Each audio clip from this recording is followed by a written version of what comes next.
You're gonna stop paying $12 for an appetizer you can make better in your own kitchen. Because today, we're gonna learn the secret to getting that iconic, crunchy, golden crust.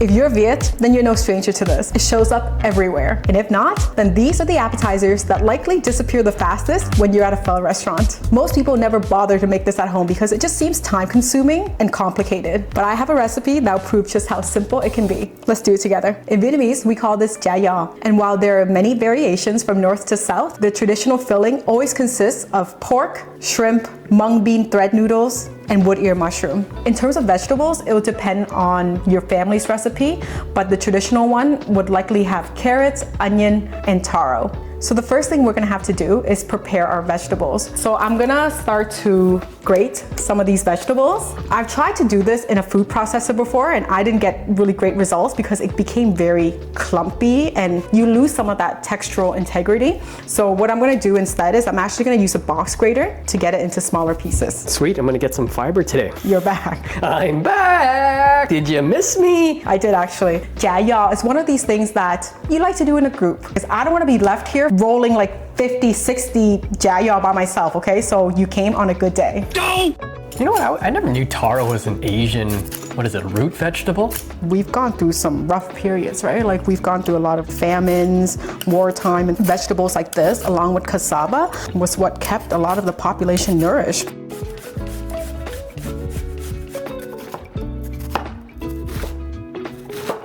Last few times I made this, I was too lazy, so I threw it in a food processor, which wasn't great for the texture because you want like a nice bouncy texture from the shrimp, right? So in terms of the amount to use for the shrimp, however much you're using in the ground pork, you should use about 1/3 in shrimp. I have about like 2.5 pounds of ground meat, so I'm using about 1/3 of that. What's the math? Quick! A handful. What happened to your Kumon lessons? This is what's really gonna make this Vietnamese as opposed to other Chinese egg rolls or lumpias. It's the presence of these mung bean noodles and wood ear mushroom. So mung bean noodles, you don't need to cook them. All I've done is soak them. You just wanna rehydrate them a little bit. And same with the wood ear mushroom. It's gonna require around 20 minutes of soaking. So they're still fairly large. So just make everything very nice and bite-sized. So to a large mixing bowl, add your ground pork, chopped up shrimp, bean thread vermicelli. Still really long. As she said. Wood ear mushroom, diced onions, your taro, and your carrots. I'm gonna crack in 2 eggs. Okay, so let's season it now, okay? So we'll be adding around 4 tablespoons of fish sauce, a little bit of oyster sauce, some chicken bouillon, sugar for balance, and black pepper. Okay, get yourself some gloves and let's mix well. This is a lot of filling. Chả Giò for days.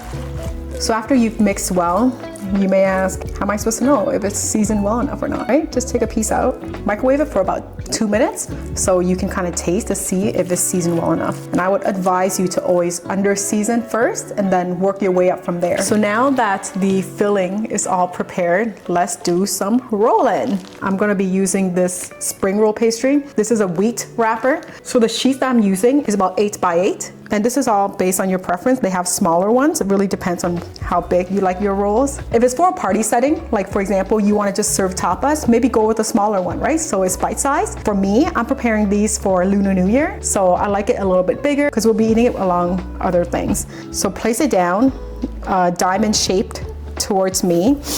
We're gonna be folding up one corner and then putting in our filling just on top of that. And when you scoop it on, you want to flatten it out so that it kind of follows like the shape of a roll. So once it's centered, we're gonna be folding in both of the sides. This is so therapeutic. It's kind of like origami.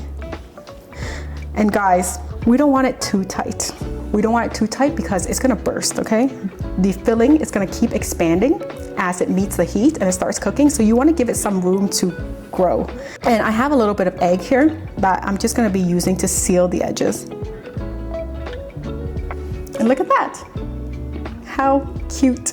I've been back to Vietnam many times, and I rarely see chả giò made with wheat wrappers.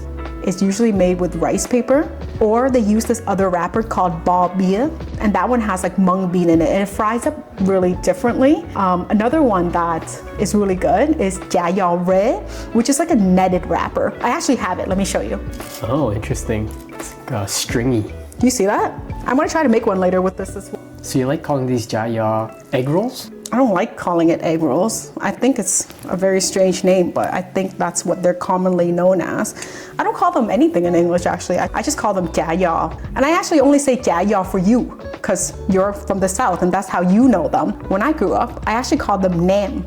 Did you know that? Like Nam, like the Nam noodle, like the pink meat? In the North, we call it Nam Zan. It means fried.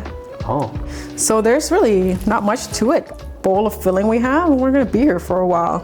So just put on your favorite show and just relax, just hang out. Okay, so now we're ready for frying. I am using a cast iron pan here, and I like to use that because it conducts heat really evenly. It's gonna heat up really nice and even. Feel free to use canola, vegetable, or even avocado oil if you wanna splurge. It's gonna make it a lot healthier. Let's heat our oil up to around 335, okay? You're gonna have to keep an eye on this. If you'd like to use a deep fryer for this as well, I think that would be a really good idea. Usually I like to use a deep fryer when I'm making this for a big party or a gathering because I don't have to watch the oil. It heats up really evenly, and I know that it's gonna give me really good results. But if you don't have that, this will work as well. Okay guys, so my oil is ready. You can also check by inserting a wooden chopstick into your oil. And if you can see that it's like bubbling, it's good. So the reason why we don't want our oil too high right now is because we're actually going to be doing a double fry. So the first fry is just to ensure that the inside is cooked, and towards the end we'll crank it up a little bit higher and put it back in to get that really nice crispy texture.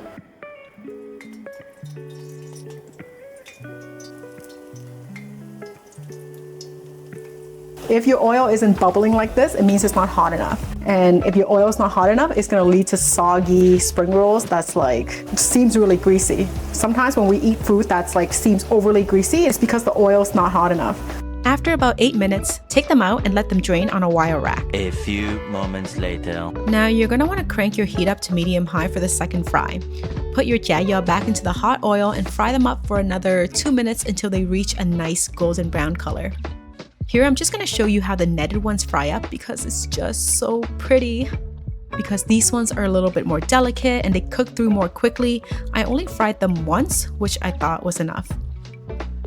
We're gonna serve this with some nuoc mắm chấm and pickled carrots and daikon.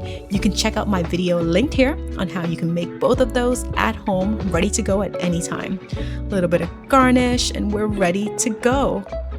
Yo, I'm not gonna lie, these look amazing. I'm so happy with how they turned out. They're so pretty and so inviting. I think this would be perfect for a get-together or a party. You're really gonna impress your guests.